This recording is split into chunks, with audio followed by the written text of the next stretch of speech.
Bab 1441, Rizal Y. Mendengar perkataan Honi Sang, pemilik pena Tao langsung mengerutkan kening. La menatap Honi Sang dan bertanya, "Bisakah kamu jangan bicara terlalu banyak?" Honi Sang jelas sedikit takut pada pemilik pena Tao. Dia mendengus tetapi tidak berani membantah. Dia melirik Sander Y dengan dingin. Dia hendak berbicara, tetapi pada saat ini, dia menyadari sesuatu dan wajahnya tiba-tiba berubah. Dia menoleh untuk melihat Bu Jinasui. Bagaimana mungkin? Bagaimana itu mungkin? Honi Sang menatap Bu Jinasui dengan sedikit ketidakpercayaan di matanya.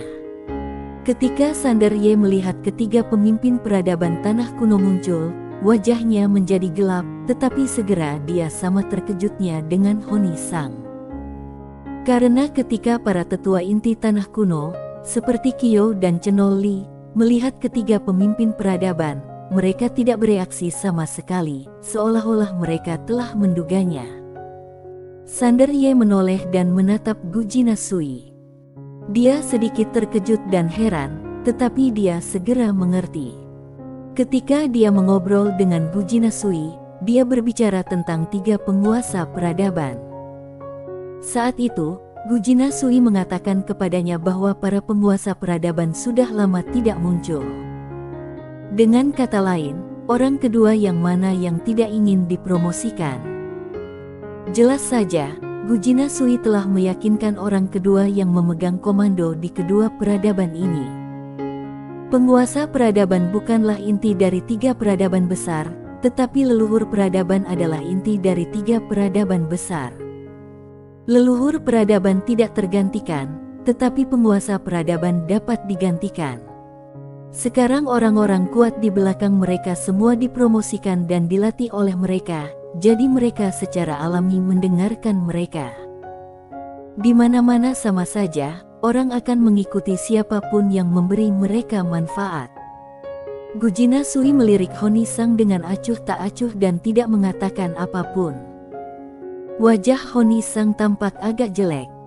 Awalnya dia mengira bahwa tindakannya bisa memutus sumber masalah, tetapi dia tidak menyangka bahwa wanita ini benar-benar menghasut orang-orang di bawah untuk memberontak. Orang-orang di bawah tidak mengenali orang-orang di atas, jadi ketiga penguasa peradaban ini setara dengan tiga prajurit super. Ketiga penguasa peradaban itu jelas menyadari hal ini. Penguasa peradaban dari peradaban tanah kuno perlahan berjalan keluar dan menatap Kyo. "Setelah bertahun-tahun, apakah kamu menjadi begitu berani?" Saat dia berbicara, tekanan yang mengerikan sudah mengalir ke arah Kyo. Tetapi, Kyo sama sekali tidak takut.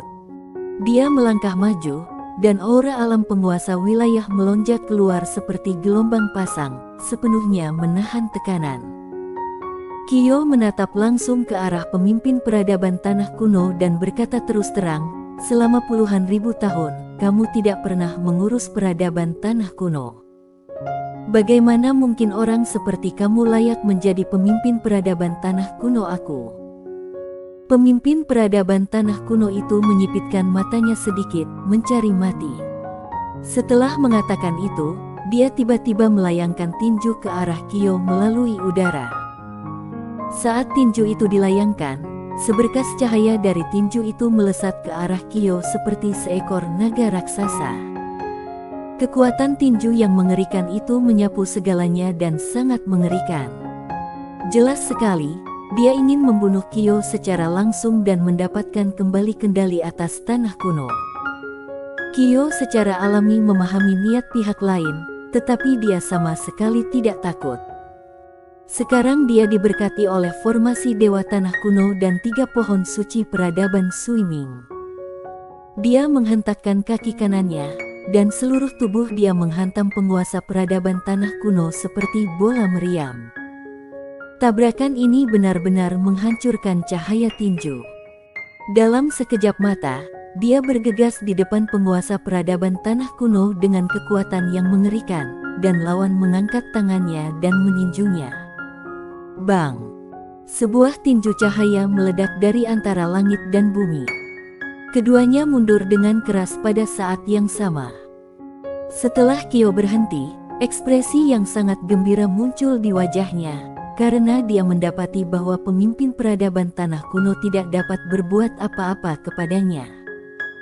Sebelum ia bergerak, ia sebenarnya masih agak lemah, sebab kalau ia tidak menang, maka ia akan tamat. Ini adalah dunia para pejuang, dan semuanya didasarkan pada kekuatan. Dan sekarang, kekuatannya telah membuktikan kepada semua orang bahwa dia tidak lebih lemah dari penguasa peradaban. Dia sekarang dapat secara terbuka mengendalikan seluruh peradaban tanah kuno. Wajah pemimpin peradaban tanah kuno sedikit jelek. Dia tidak menyangka kekuatan Kyo telah mencapai tingkat ini. Pada saat yang sama, dia juga mengerti bahwa dia telah sepenuhnya kehilangan kendali atas tanah kuno. Seolah tengah memikirkan sesuatu, dia perlahan menoleh menatap Gujina Sui yang berdiri tak jauh dari situ, lalu mencibir, "Tuan Pavilion Sui, trik yang bagus." Dua pemimpin peradaban lainnya juga melihat ke arah Gujina Sui. Mereka tidak pernah menyangka bahwa wanita ini akan menghasut bawahan mereka untuk memberontak. Bagaimana wanita ini melakukannya? Gujina Sui mengabaikan ketiga pemimpin peradaban itu. Dia menatap Honi Sang dan berkata, "Kalian seharusnya punya rencana cadangan." Honi Sang tertawa, "Gujina Sui, kamu memang punya rencana untuk segalanya, tapi..." Setelah berkata demikian, raut wajahnya tiba-tiba berubah, karena seberkas cahaya pedang tiba-tiba muncul diam-diam di hadapannya. Honi Sang tiba-tiba mengepalkan tangan kanannya, dan sebuah penghalang tak terlihat menghalanginya. Bang! Honi Sang mundur ratusan kaki jauhnya. Semua orang memandang Sander Ye. Orang yang menghunus pedang itu adalah Sander Ye. Semua orang sedikit terkejut. Pedang Sander Ye begitu aneh dan sunyi sehingga bahkan Kaisar Utama Abadi pun sulit mendeteksinya. Tatapan Honi Sang jatuh pada Sander Ye, "Kamu mencari." Sebelum dia menyelesaikan kata-katanya, cahaya pedang lain muncul diam-diam di depannya. Honi Sang terkejut sekaligus marah, karena pedang Sander Ye begitu aneh hingga dia tidak dapat menangkapnya, dan hanya dapat menghadapinya dengan mengandalkan insting hidup dan matinya. Dia mengepalkan tangan kanannya dengan kuat, dan berbagai tawa agung berkumpul di dalam dirinya. Bang! Cahaya pedang itu menebas tenggorokannya dengan keras. Dia mundur ratusan kaki lagi. Setelah berhenti, dia mengulurkan tangan untuk menyentuh tenggorokannya. Ada bekas pedang yang dangkal di sana, dan darah perlahan mengalir keluar. Pada saat ini, ada sedikit kesungguhan di matanya. Kekuatan pria di depannya berkali-kali lebih kuat dari sebelumnya, dan dia bukan lagi seekor semut di matanya. Sander Ye menatap Honi Sang dan berkata, "Setelah hari ini, aku khawatir tidak akan ada kesempatan lagi. Bagaimana kalau kita bertarung?" Honi Sang hendak berbicara ketika sebuah suara tiba-tiba datang dari belakangnya, "Biar aku yang melakukannya." Honi Sang berbalik dan melihat, lalu melihat pria bertopeng itu perlahan berjalan keluar. Pria bertopeng itu menatap Sander Ye, "Mari kita bertarung. Ini hanya masalah menang atau kalah, bukan hidup atau mati." Sander Ye menatapnya dan mengangguk, "Oke." Pria bertopeng itu melangkah maju. Saat dia melangkah, tiba-tiba sebuah domain misterius menyelimuti dirinya dan Sander Ye. Di dalam domain misterius ini, miliaran bintang muncul, dan tubuh pria bertopeng itu mulai menjadi ilusi, seperti asap hijau, tidak nyata dan kabur. Melihat pemandangan ini, raut wajah semua tokoh alam penguasa wilayah di lapangan berubah. Karena mereka tidak bisa lagi merasakan keberadaan pria bertopeng saat ini tidak lagi terlibat dalam perebutan Tao Agung di sini. Dia benar-benar berada di atas Tao Agung alam semesta yang dapat diamati. Semua orang di dunia berpikir bahwa alam penguasa wilayah berada di atas Dao Agung. Faktanya, alam penguasa wilayah hanya dapat dikatakan setara dengan Dao Agung di alam semesta yang dapat diamati. Tidak dapat dikatakan telah benar-benar melompat keluar dari alam semesta ini. Secara tegas, mereka masih memiliki batasan tertentu. Tetapi pria bertopeng di depannya benar-benar telah melompat keluar. Siapa ini? Semua orang menjadi sangat bingung. Dan pada saat ini, pedang Sander Ye keluar. Dia tidak menggunakan pedang Kingsuan, tetapi pedang Ye tatanan biasa. Pedang itu menembus udara seperti petir. Dalam sekejap mata, pedang itu telah mencapai pria bertopeng itu. Tetapi, pedang tatanan menembus tubuh pria bertopeng itu. Pedang menembus udara. Sander Ye mengerutkan kening. Pria bertopeng itu tersenyum dan berkata, jurus ini disebut melampaui Dao Agung. Tentu saja, Dao ini hanya dapat dianggap sebagai Dao alam semesta yang dapat diamati saat ini, bukan Dao seluruh alam semesta.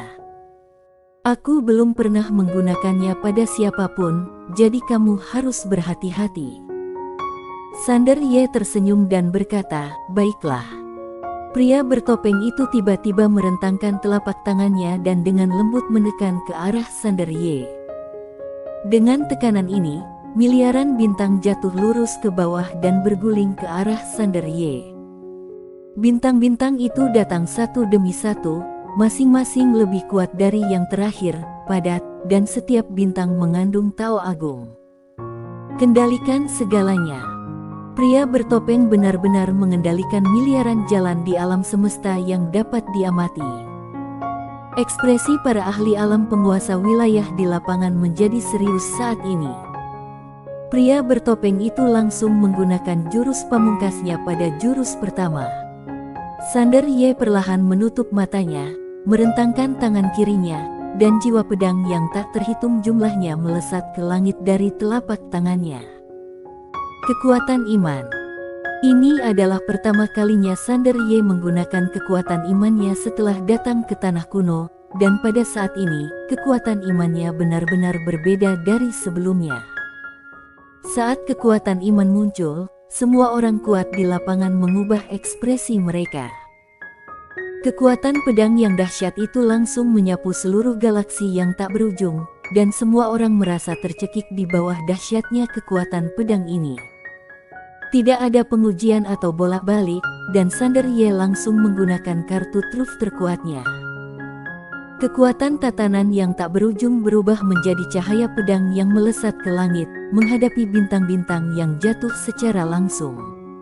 Bang-bang. Di bawah tatapan semua orang, area tempat Sander Ye dan pria bertopeng itu berada tiba-tiba meletus dengan kekuatan yang mengguncang bumi. Kekuatan itu seperti jutaan gunung berapi yang telah terkumpul selama puluhan ribu tahun dan kemudian meletus pada saat yang sama. Ledakan ini membuat semua orang di lapangan mengubah wajah mereka, dan semua orang kuat mengambil tindakan dan bergabung untuk melawan gelombang kejut kekuatan yang mengerikan ini. Gujina Sui tidak bergerak. Pagoda kecil dan pedang Kingsuan menghalanginya, menghalangi semua gelombang kejut listrik untuknya. Honi Sang menatap Sander Ye di kejauhan, matanya penuh dengan kesungguhan. Kekuatan iman orang di depannya ini puluhan kali lebih kuat daripada saat pertama kali melihatnya. Bagaimana kamu bisa berkembang begitu cepat? Honi Sang sangat bingung, tetapi segera dia melihat Gujina Sui di kejauhan. Melihat wanita tenang di depannya, sedikit rasa gelisah muncul di hatinya. Berdengung. Pada saat ini, suara pedang tiba-tiba terdengar dari kejauhan. Semua orang melihat ke arah medan pertempuran dan melihat cahaya pedang membubung ke langit dengan kekuatan iman yang tak terhitung jumlahnya. Tetapi tidak seperti sebelumnya, kali ini, pedang itu benar-benar membawa 3 jenis kekuatan darah. Saat ketiga kekuatan garis keturunan itu muncul, bintang-bintang jatuh yang tak terhitung jumlahnya tidak dapat lagi menahan kekuatan Sander Ye, dan mereka hancur satu demi satu, seperti kembang api, cemerlang dan menyilaukan. Bang! Dengan ledakan keras, semuanya berubah menjadi abu, dan pria bertopeng itu terlempar kembali ke masa dan ruang saat ini. Dia tergeletak di tanah dengan darah mengalir dari sudut mulutnya. Ada darah di sudut mulut Sander Ye, dan wajahnya sangat pucat. Dia terluka parah. Di bawah tatapan semua orang, dia perlahan berjalan ke arah pria bertopeng itu. Dia dengan lembut memegang pria bertopeng itu di lengannya. Pria bertopeng itu menyeringal dan berkata, "Aku masih tidak bisa mengalahkanmu." Saat dia berkata demikian, dia menatap Sander Ye, "Kapan kamu mengenaliku?" Sander Ye berkata lembut, "Pertama kali aku melihatmu." Pria bertopeng itu berkata, "Aku menggunakan cara bersembunyi yang diajarkan guruku, bagaimana kamu masih bisa mengenaliku?" Sander Ye berkata lembut, "Karena kita adalah saudara." Pria bertopeng itu tertawa.